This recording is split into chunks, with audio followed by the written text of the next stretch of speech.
Welcome to the Book Club interview with your host, Scott Hollister, a show that empowers you to discover your best self through a deep understanding and review of books dedicated to self-improvement and business. All right, welcome to the Book Club interview. My name is Scott Hollister, your host. Today's guest is Kimberly Veazey. She wrote Making Money with Rental Properties. Kimberly, how are you doing today? Welcome to the show. Good morning. Thank you so much for having me today. Thanks for coming on. Love talking to authors, and even more, love talking about real estate and how we can make money with rental properties. So before we dig into it, I want to tell listeners a little bit more about yourself and where you came from. Great, thanks. So I have a political science degree in Southeast Asian studies, which makes me completely qualified to sit here and talk to you about real estate today. But as we know, our paths in life take us in different directions. What I've learned over the years is if you're studying revolutionary leaders, it's the same thing as studying marketing. If you're a revolutionary leader, you need a bunch of people to follow you. If you're Coca-Cola, you need a bunch of people to buy your product. It's actually the same sort of philosophy. I ended up with the opportunity of doing an internship at the Museum of Modern Art in San Francisco. And as I was studying in the backwoods of Vietnam before the embargo was lifted, somehow I thought working in an art museum sounded boring. And by the time I came back from that internship, I was doing a 9-week entrepreneurship program in San Francisco. My professor looked at me and he said, "Well, I only have one internship left and you will take it." So it was myself and 4 other women in a little Victorian in San Francisco. And we did this thing called corporate housing, which was furnished monthly rentals. And this is back in 1994. So before the dot-com craze of San Francisco, which really has never died out. But lots of fun. I love the secret that I will tell you is that my passion is not real estate. My passion is solving problems, creating systems, and connecting people. I was simply put into an environment where real estate became my vehicle. So with these 4 women, they were managing real estate, they were leasing real estate. They actually had no systems in place. How do you track your keys? How do you know how do you enter that property? How do you get the keys back from the tenant? Who's liable for what damage? How do you track an air filter? They didn't have any systems. So I had fun working with them for 9 weeks. And I was a junior in college, and they said, "Well, when you graduate, if you have to graduate, you can come back and work for us, and you can live in our garage for free, and we'll pay you, and you can fix our systems." So what college kid doesn't want to live in San Francisco for free, right? Over the years, I worked for them for 4 years. My father passed on, and I decided I wanted to be more in control of my life. I moved back to Denver, started my own business in 1999. So AvenueWest Corporate Housing turned 20 this week. So very exciting. Sat there on the telephone talking to people and discovered there were so many real estate pains out there. I couldn't help everybody with AvenueWest, so created corporate housing by owner. I tried to take everything I knew out of my head and give it away for free. So if you like this idea of furnished monthly rentals, sign up for free at Corporate Housing by Owner. And the resource library has about as much as I could imagine to put in there. Then came back and said, how do we expand AvenueWest? We were in California, we were in Colorado. That meant I had 2 employing brokers licenses, incredibly.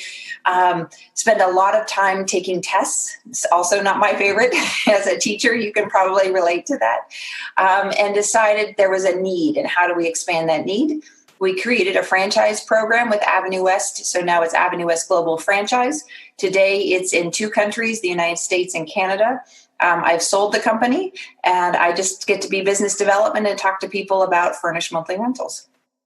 That's so cool. That is quite the background. So in terms of, and I've heard that before, that, real estate's not the thing that people enjoy the most, but it works. Yeah. So how were you guided? I know you just told us a little bit about your background, but into corporate housing, what really pulled you into that instead of, doing a different type of rental, more of like a 12-month lease? Oh, I like little phrases, and so we call it the pain per dollar. Ultimately, I like creating those systems because I like sustainable and residual income, and I like to maximize my profits. Today, there's something called Airbnb, 20 odd years ago, there was not an Airbnb. So today you can make a lot of money on Airbnb, but there's a lot of pain per dollar, depending on how often you're flipping it and what you're having to double check and all of those details that go with it. Corporate housing is this wonderful middle ground. I remember working with a doctor. I'm a problem solver. I like finding answers.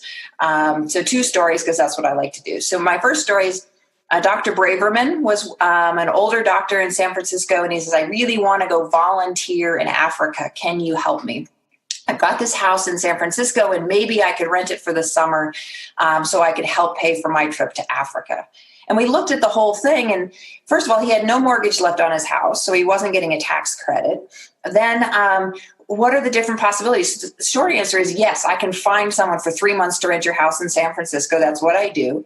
And then we said, hey, let's put a $100,000 mortgage on your house. You can then get a tax deduction for your mortgage interest rate and all that stuff. We took that $100,000. We went and bought a condo, which then cash flowed over $1,000 a month for the entire life of that property. And it went from being a $100,000 property to today you can buy that property for about $500,000.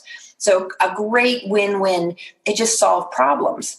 Looking back over 2008, my favorite corporate housing by owner story is I was at a event at the University of Denver and working with a professor there. And she said, I've got this friend in the recession who lives in Salt Lake City. She has this big house. She needs to take care of her ailing mother, but she needs to move to another city to get a job. Can you help her? Otherwise, she's going to go into foreclosure. I have never been to Salt Lake City. I have no idea. Let me talk to this woman and let me see. And she put her house on corporate housing by owner. And within a week, another family who had lost their home in a fire, were living in a hotel with their children, rented the house. And it was a total win-win situation.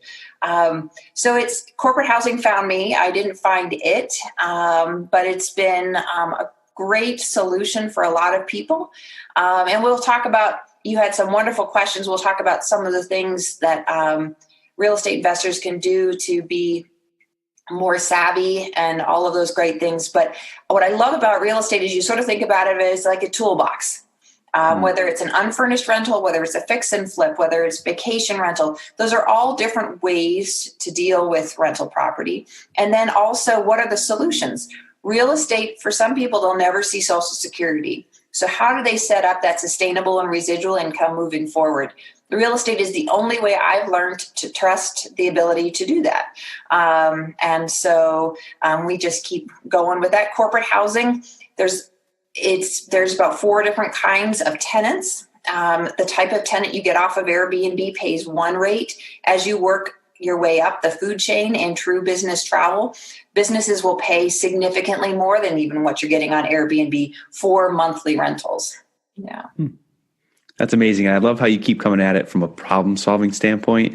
When I was a teacher, we had this high ropes program, and we had a 6-step process to solving problems. It was identify the problem, throw out possible solutions, try each problem, reflect back on that, and then, keep working that problem solving till you came to a solution. So do you think of the problem the same way? Well, one of the things I talk about especially when I'm training my franchisees, and I think the same thing applies to any real estate investor, is one of the number one ways you're going to make money is by saying no. So I have a bad habit of trying to attack all problems. And so part of what I need to do is control myself and say, sometimes it's not my problem to solve.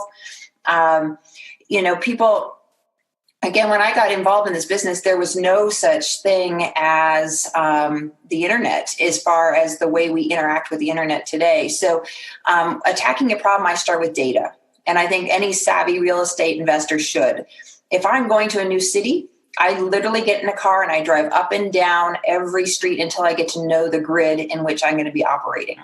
Then I say, okay, what others, if I'm dealing with corporate housing, what are hotel rates in that neighborhood? What are extended stay hotel rates? What are unfurnished hotel rates? And then I start tracking them on a week-to-week basis. And what trends can I find? So anything can be solved. I think part of the challenge is teaching yourself not to solve things.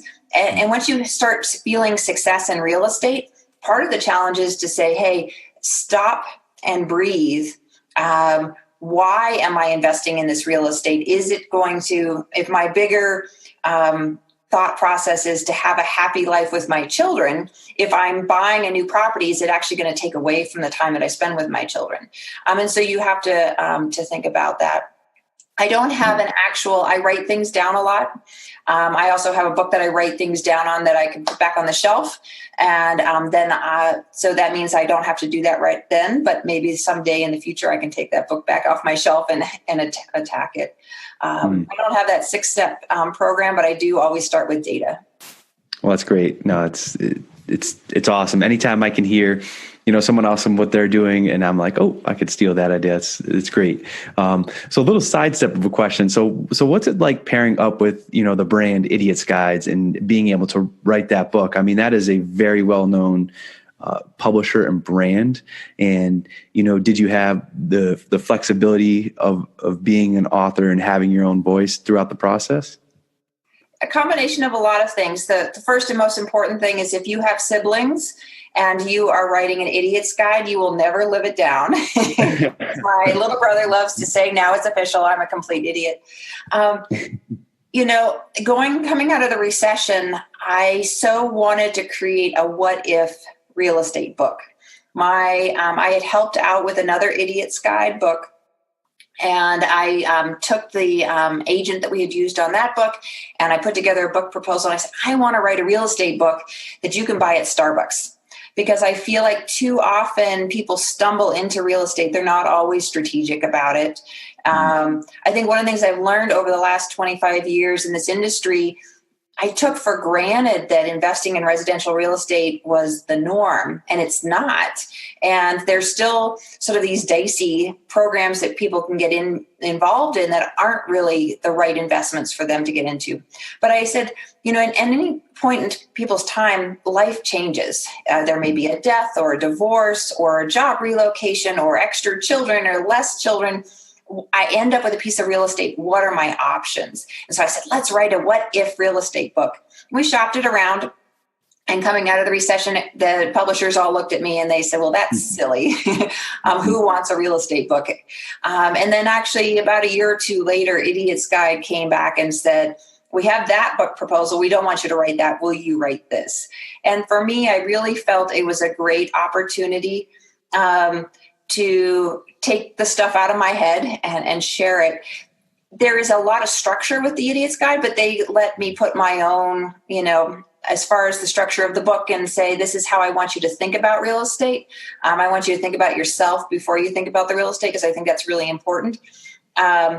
It's a very fast, intense process. So really, I had 90 days to put my original manuscript together. I teamed up with Lisa Iannucci, who's a professional writer.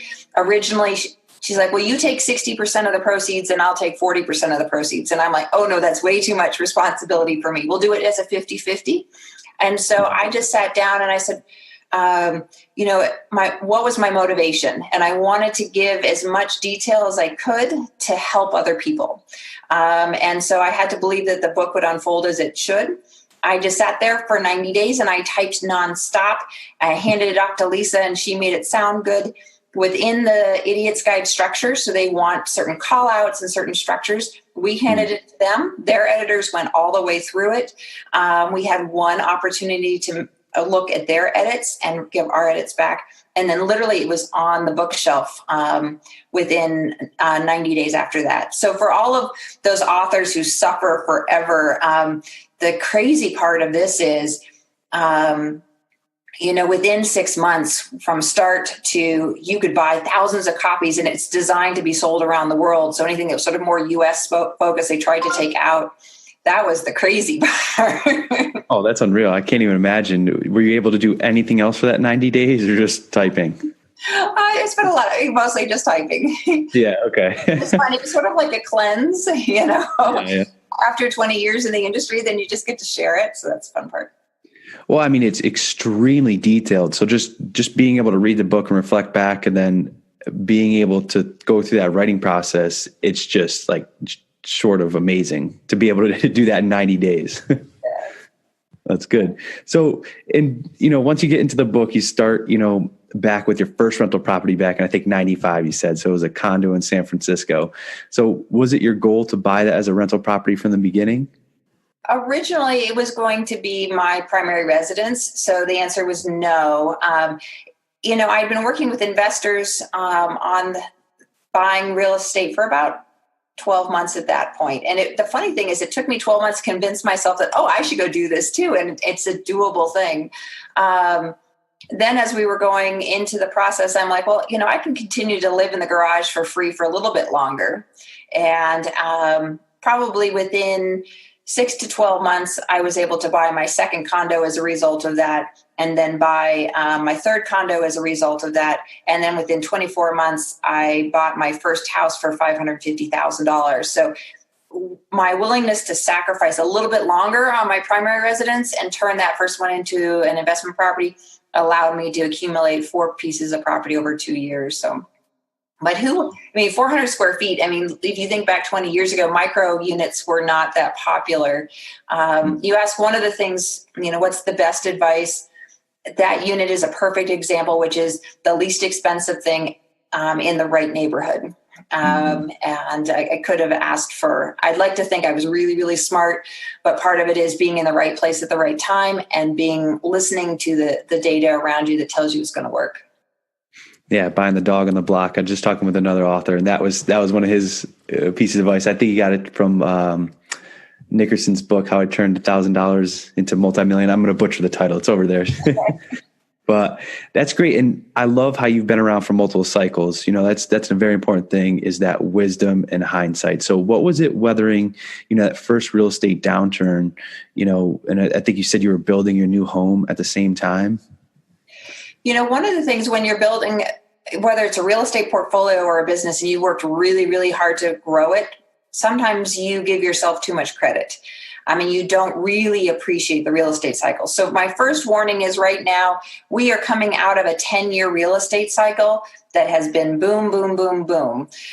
Fix and flips have become very, very popular. I would warn that unless you look at Australia, so Australia has this economic real estate boom that's been going for decades. That's not a typical cycle. I was taking my broker's exam in Oakland, California. It's a 5-hour test. So you take 2.5 hours, you have lunch, you do 2.5 hours. I was sitting with 2 guys, a young guy and an old guy. And I said, we buy real estate in Colorado Springs and we can cash flow it on day one. The old guy is like, that's so cool. You buy real estate and you can cash flow it. The younger guy goes, well, how much is it? I said, well, $150,000 for a condo. He's like, that's the payment on mortgage on that is less than my credit card statement. He's like, that's the stupidest thing I have ever heard. He's like, I just bought $1 million condo in San Francisco and I'm negative cash flowing it because I know that I can flip it in 6 to 12 months for this much money. And I'm like, well, aren't you afraid of a downturn? This is like 2006. He's like, nope, never seen one. One thing I can guarantee is that real estate cycles will change. It's heartbreaking, especially if you have all your eggs in one basket. And so a lot of what I talk about is portfolio diversification. The number one mistake people make is investing in their own backyard and only in their own backyard. So I was that first .com crash, that 2001. First you had .com crash and then you had September 11th back to back. That was painful. I had 6 high-priced condos in San Francisco sitting vacant at once. The biggest learning I got from that process was, again, the cheapest thing will always sell. So even after September 11th, that 400 square foot studio would sell. My issue was corporate structuring. So the one thing I would say, investors need to understand tax and tax ramifications before they get started, because you could be blood, sweat, and tears for 10, 20 years trying to make $500, $1,000, $10,000 in cash, and then you could end up with like a $240,000 tax bill at the end, if you're not doing it right. So I think sometimes we think too much about the real estate, not about the size. I had set my company up as a C corporation. And it was actually the company, we had been growing so fast and our payroll was so big because we had so many employees it was the company that was struggling, not my rental properties that were struggling after the dot-com bust. And so I had to sell the rental property, which was part of my own personal portfolio, but I had this corporation that was losing a lot of money because it was a C Corp. And so I had to pay taxes on the capital gains, and I couldn't take the tax credit and match them up. So really understanding the structure in which you own all your assets is important, and also understanding the tax ramifications for that. And then having alternatives. Something like a September 11th isn't something you can forecast. So don't over leverage yourself. Do you have 90 days worth of cash? Do you have tenants under certain leases? The unfurnished inventory out there is very sophisticated. If you go out and you try and rent 10 apartments from an apartment complex, they know exactly what month it expires. If you're doing furnished monthly rentals, and most, it's cyclical in most cities based on the holidays. So if you have a tenant who's thinking of departing in October or November, can you give them a rent discount to get them to stay until January or February? Because if your property comes available at Thanksgiving, you may not be able to re-rent it till January, and that vacancy will hurt you. And so you want to have different rental properties on different cycles. If you have 10 properties, do 6 or 7 of them unfurnished. You have them under lease. You can hold the tenant accountable. You get paid on the first of every month. Then you take 3 of those and you try and capitalize on corporate housing or Airbnb, whatever you want to do, vacation rentals. That gives you the extra cash flow. Those furnished rentals really should net you about $5,000 to $10,000 more per year on those compared to, and I'm talking basic 1-bedroom condos. So you can scale that based on the different properties, but diversify your portfolio. If you like to do fix and flips, that's great, but you may want to have 2 or 3 unfurnished leases that get you that good, consistent income. So if a flip doesn't sell in the desired amount of time, you're protected. And in business school, they teach you cash flow, cash flow, cash flow. Same thing with real estate. And that's going to be your challenge. When you're starting, it's about other people's money, and you want to try and get build on that. You need to create an end game. So you have to say, okay, once I've gotten to 5 units, then I need to run that. And when I'm building a business, I think about it as stair steps. If you get to, each time you get to a stair step, you want to run the profit on that for a little bit, breathe, think about it. And then you say, okay, I want to make an actual conscious decision to get from here to there. And what is that going to take? And then I want to run that cash. I think sometimes in real estate, we just keep thinking more is better. And it's a little bit of an addiction. You buy it, you fix it, you sell it, you buy it, you fix it, you sell it. You need to step back. And that's sort of what they did let me put into the Idiot's Guide, which is, who are you as an investor and what's important? I think we get too into those cycles. And I think you're a perfect example. You're learning this process. How do I diversify? How do I think? How does this fit into my lifestyle? And so that's the one thing I like to challenge people on.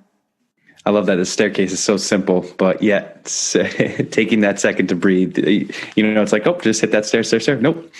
Breathe, focus, set that foundation very strong. Well, that's great. So when you go into the book, you've organized it into 4 parts. So part 1 gives us a brief overview of the real estate basics. Part 2 covers property management. Part 3 talks about tenants and all the stress that comes with being a landlord. And part 4 talks about the business side of rentals. And you discuss the importance of treating your rental property as a business. So jumping into part 1, how do you define what investment success means for you? How do I define success? And I think, again, that's part of that pausing and breathing is understanding that your definition of success should evolve with you. I think the biggest gift that AvenueWest has given me over the years was flexibility with my children. And then also giving me a platform to give back. For me, I think taking the time to understand yourself and understanding what are those core values when you're dealing with, one of the things they say in business is don't take things personally. Same thing with landlording and all those other things. But you have to first establish yourself. What kind of landlord am I? And, am I a landlord that I want every last penny out of this? Or is there a pride of ownership? For me, I believe that success is setting expectations and then meeting or exceeding those expectations. So I want to build that long-term relationship with my tenants so they come back. Well, part of that is I have to start by setting expectations so they know what they're getting into. As an unfurnished landlord, letting your tenant know, on July 22nd of every year, I'm going to come in and I'm going to do a 100-point checkpoint inspection of your property. I want to make sure that the property value is being maintained and you're going to be taken care of. Part of that, is now the tenant knows you're going to come in and you're going to do an inspection on the property. So maybe they should take a little bit better care of it. You're doing it for preventative maintenance, but it becomes a win-win situation. It's always a good double check. In furnished rentals, sometimes you just want to include a weekly maid service so you can be in the unit, and that helps hold the tenant accountable. Maybe they'll actually take out the trash once a week if they know that you're going to come and do a maid service. Those are great. I love setting the expectations and then meeting or exceeding. It's amazing. I'm going to write that down and remember it daily. So my other little favorite thing about success is being proactive and not reactive. And in real estate, there will always be my hot water heater burst last week. Your hot water heater at some point will burst, right? So what are all those things that you can put into place to prevent that? So we will have to react at certain times, but anything you can do to be proactive, that's my other definition of success. Now, in terms of, so we found our niche in real estate, and we've gone down that path. We focus. We're building that staircase step by step. So how do you recognize good and bad investment properties today with all you've learned? I would say one of the best things I ever did was walk away from a deposit that I had made. I was coming from San Francisco and I'd had a huge amount of success, and I started investing in real estate in Denver.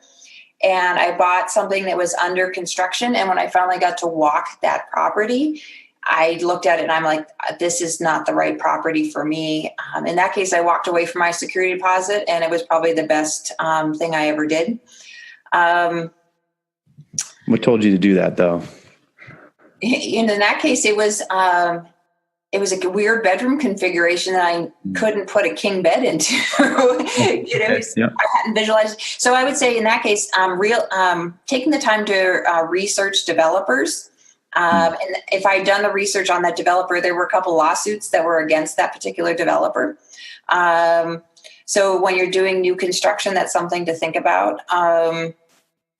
Again, looking at neighborhoods, making sure school districts are right up and coming.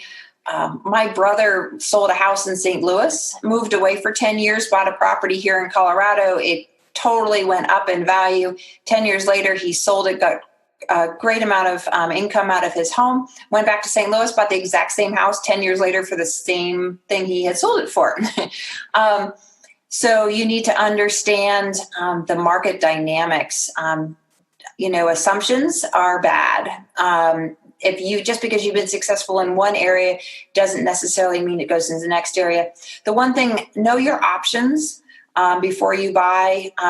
Have you checked with the city and county? If you're planning on doing Airbnb rentals and vacation rentals, is there legislation that's on the books that could prevent you from doing that? So I've been working with a lot of California investors who sold their real estate, moved to Las Vegas, bought all this real estate to do Airbnb rentals, and now for all intents and purposes, it's illegal. There's a certification process and you can't have two side by side. And so you can do it, but it's very difficult. So what are your options if you're planning on having a single use for that? Again, it goes back to knowledge. I love pride of ownership. I'm a buy and hold person. So I always buy something that I would live in. That's always served me well. And then I just like to make sure I have lots of options and I understand what are the potential. If I can't do a fix and flip and I have to hold it, what am I going to do with it? And when do I make that decision?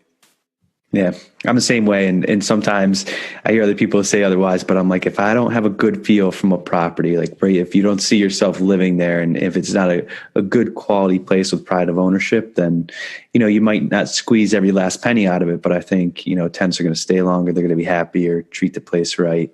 And that does more to your bottom line for sure. There was one property I didn't buy because I went to the local fast food restaurant and I didn't get a good vibe in that neighborhood. So, I've done where literally I will go to a location and I will do a practice commute from that location. What does traffic look like at 7 a.m.? So again, I'm this weird data. I want to know everything about that community. Are you there at night? What are the noises? Those types of things. Yeah, that was a really great tip from Jay Scott. He wrote a book on flipping houses, and that's what he does. He said he drives that neighborhood, and that's the first thing he looks at before he even steps foot on that property. Now, in terms of, we hear this often enough, so treating a rental property as a business. So how do we do that when just starting out? We want to be involved, get our hands into everything, but soon enough we find ourselves overwhelmed. So any good tips that you've learned over the years? VRBO is the best example of that. If you're starting a business and there's intellectual property, you go and you trademark that. You stay in control. So if you, today, real estate is partly about the equity increase in it, but it's the distribution platform. So if you think about, lots of people own taxis these days, but Uber was a distribution platform. So just because you own a taxi these days doesn't mean you have job security. You need to figure out how to work through that. And what happened with VRBO is VRBO was wonderful for 10 years. It was a fixed rate subscription-based marketing thing. You go and you buy a rental property in the mountains, you put it on VRBO, and for 10 years, these property owners only got their tenants from one location. They made a lot of money. No big deal. Well, what happened? HomeAway bought VRBO, nothing changed. Expedia bought HomeAway, which bought VRBO, and everything changed. So these property owners who had been very happy for 10 years no longer had control. They couldn't get their tenants. Not only could they not get tenants, but they were having to pay huge percentage to Expedia to get the tenants they were getting. So the simple answer in that is go and create a free WordPress website with your property and your property description. And so you're controlling the distribution of your property and finding tenants and all of those types of things. Now, those mediums, whether it's Airbnb or Craigslist, they're all going to evolve over the time. But how do you stay in control of connecting your product with the tenant? And I believe setting up a website on day one. The other thing you talk about with property management, probably my favorite thing that I do, I have a book for each rental property, and I start by measuring like all the windows. So I have one page per bedroom, and I measure all the windows. So anytime I have to go and order new blinds or whatever, it's simply in a book. It's just there. So anything you can document on that rental property up front that you can then reference. If you have a garage door, you should have a photo of the garage door, photo of the serial number inside the garage door opener. So if the tenant loses the garage door opener and you have to replace it, you should be able to do that without going to the property itself. In a business, we keep track of everything. Sometimes with rental property, we're like, I know how it goes. But if you think about a business, one of my favorite books is How to Run Your Business and Leave It in Style. And when you run your business as if you're leaving it, there's a different way of determining how you spend money and how you document things.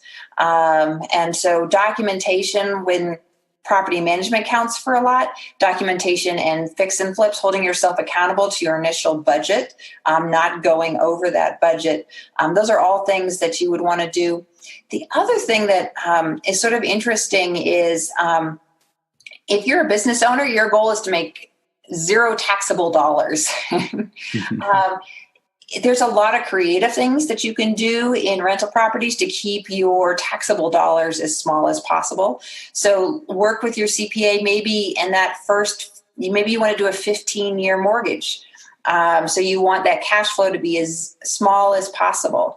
If you're a real estate agent, you can take additional tax deductions on your rental property based on and talk to your CPA. If you're doing a furnished rental, you can depreciate your furnished rentals. If you have, maybe you like to fly to San Francisco, so buy a San Francisco rental property and then track all your travel back and forth. It becomes tax deductible. So tax deductions, paying as little in taxes, understanding the CPA ins and outs, those are all part of the business. But my most important is stay in control of your distribution of your rental property. And I believe just setting up a simple website, because 10 years from now, if the VRBO world and Airbnb world changes, Google will still know that your property exists if you set up a website today. Wise words. Now, you have quite the background. So we're going to break up these next two questions. So the best advice you've ever received when it comes to business, and then real estate. So with your comprehensive background in business, what's some of the best advice from a mentor or a book you've read? Oh, those are hard ones. I come back, keep it simple, stupid. I get carried away with things. And I mentioned this before, don't take it personally. Different people have, and anyone who out there has teenage children can relate to this even more than people in business. And I always thought that was stupid, right? I take everything personally. This is my pride and joy. I'm going to put my stamp of quality on it. But that's not a healthy way to do it. Figure out what makes you money and what makes you happy, and keep it simple. Going back, cash flow. Especially with AvenueWest was growing at like 200% per year, which was really fast. And those days we were the fastest growing woman-owned business in the state of Colorado. And this is the same thing, if you're accumulating more and more rental properties, as you're growing, cash flow is not as important. You hit one of those slight downturns and that cash flow slows down. It's compounded in a way that is incredibly painful. So, I think the real estate advice and the business advice are pretty simple. Keep it simple. Buy the least expensive thing in the right place, and cash flow is always king. I do quote when I talk to large groups, I say cash is king, but property is queen. And I keep a plunger on my desk as job security, because people will frequently say, well, aren't you afraid of Airbnb taking over the world? In my world, I deal with business travelers, and only 15% of business travelers are allowed to stay in Airbnb rentals, because there's a huge liability. If I'm the company and I tell my employee they can stay there and something goes wrong, I, as the employer, can be held responsible. So as long as I'm controlling the real estate, I'm still going to be in business. I just have to play different games to connect to my tenant. So smart. In terms of finding out more about you and talking about AvenueWest, we had a couple of great conversations before the interview. Do you want to tell us a little bit more about your company and what you're doing today? Yeah. So, I think both the corporate housing world is a little broken, and the real estate world of real estate agents is a little broken. And that is old-fashioned corporate housing. People would go out, rent unfurnished apartments, rent furniture, and sublet them out. That's a hedge. They're not controlling the real estate. Lots of people need furnished monthly rentals every day. Their Department of Defense does over 600,000 relocations a year. There's over 200,000 traveling nurses a year. People's houses still burn down. People still get divorced. Talent management in the business world is incredibly tight, so they need to move employees from point A to point B. The demand for furnished monthly rentals is not going away. As long as you control the real estate, you're in a good spot. The thing with the real estate business is real estate agents up to this point really only make money when there's a sign in the ground. And so they used to farm neighborhoods and send postcards and sponsor garage sales. Well, that's not the right way today to build authentic relationships. Corporate housing allows you to build relationships with investors. It allows you to build relationships with potential tenants and potential buyers, and creates a sustainable residual income on which to build a real estate brokerage for the future. So I just get to work with people all over the world that are interested in building these new businesses, and I get to talk to them and solve problems. And so it's great fun for me to work with Avenue West in that capacity after 20 odd years. I don't have to deal with payroll, and I don't have to deal with the ins and outs of day-to-day clients. One thing about property managers, when you put us all together, we do all love our crazy stories. I've had the cat that got drywalled into the wall, and I had a story about rats jumping through the windows. My first employer said we would always make $1 million someday writing the book about our property management stories. So that's the fun part.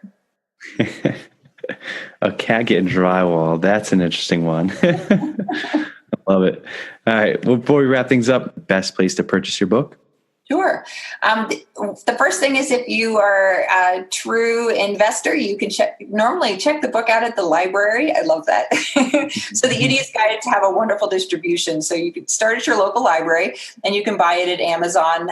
Is the easiest thing for the Idiot's Guide. Avenue West, if you need a full service rental property or a property management company. We are currently in 13 cities. So go to avenuewest.com. If you're interested in the franchise opportunity, avenuewestfranchise.com. We are launching an Avenue West Invest. So we have an investment fund this year. So avenuewestinvest.com. If you want to put your $100,000 into a fund that buys rental properties for corporate housing, you can do that through the particular fund. If you want to do it yourself, you go to corporatehousingbyowner.com, register for free, go to your resource guide, and you can get all of the things that were once in my head are also there for you to download. That's great. Kimberly, thank you so much for being on the show today. I enjoyed it very much. Your brilliant mind, great ideas, and a well thought out, well written book. So thank you. Great. Thank you very much, Scott. Thanks so much for listening to this show of the Book Club Interview with your host, Scott Hollister. If you enjoyed today's episode, please leave a review and subscribe. And we'll catch you next time on the Book Club Interview.